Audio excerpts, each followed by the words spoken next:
They laughed at silver. Again, called it volatile, erratic, unstable. Said it couldn't keep up with gold. But something happened they weren't prepared for. In March last year, while Wall Street was still busy selling you tech dreams and treasury lies, sharp eyes spotted the shift. A renewed buy signal lit up for gold, silver, and the miners. Not a hunch, a structural cue. The kind of signal that doesn't shout. It whispers, but those listening, they moved. And silver started to run. From $25 to $32, then up again to $35. Momentum was building like pressure in a valve. But instead of telling you what was really happening, the mainstream called it a fluke, a blip, a dead cat bounce. But anyone watching the underlying structure saw something else, a coiled spring. Because what looked like chaos was actually correction, a sideways grind that was hiding the next breakout. And then came the whiplash. April's panic sent silver crashing from 35 to 27.5 in 2.5 days.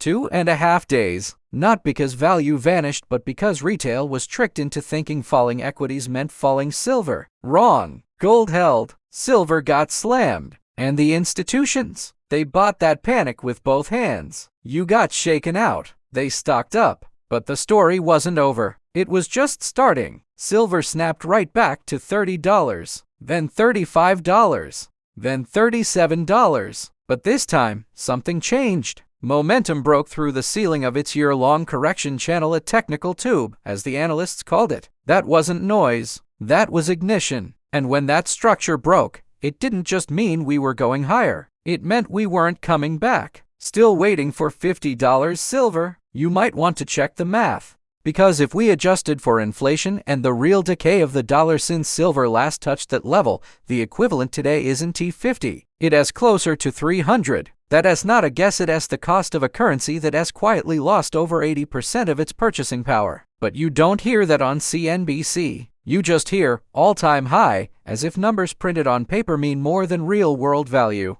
But here's what matters, the momentum that drove silver to $50 in 1979, and again in 2011, is back. Only this time, the ceiling isn't $50. That's just the psychological leash. The real pause point, somewhere between $60 and $70, and even that may be temporary. Because unlike last time, silver isn't following gold. It's outpacing it, doubling it, leading it. This is the part they hope you miss. Because most investors are conditioned to sell too early. Sell at $40. Sell at $50. That's the trap. The market lures you in, then trains you to expect to crash, so when the real breakout arrives, you're on the sidelines, watching, regretting, wondering why you never trusted your gut when silver was flashing signals in every direction. And it's not just about silver. The whole system is shifting. Stocks are rolling over. Bonds, the so-called safe haven, are no longer safe. The Fed can't cut without causing inflation. They can't hike without breaking the economy. So where does the money go when it flees equities and doesn't trust treasuries? It goes where it always goes when the masks come off: gold, silver, tangible assets.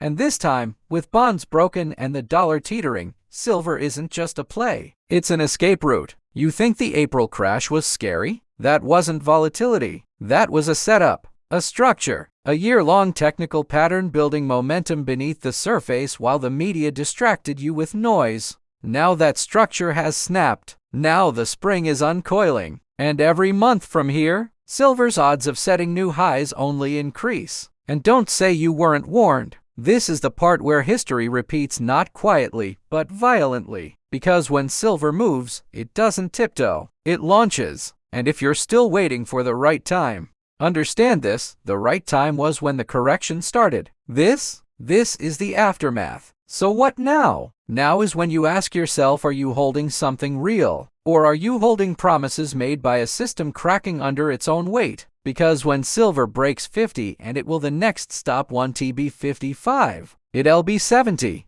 then 100, and beyond that, no one knows. Because this isn't just a bull run. It's a reckoning, a repricing, a rebalancing of everything the paper markets distorted. If you're still watching, good, because it means you haven't fallen asleep at the wheel like the rest. But the road ahead, it's steep, fast, and only going one way. Don't blink, don't flinch, and for the love of value, don't sell early. Subscribe now and stick around. The next move in silver is going to be violent, fast, and unforgettable.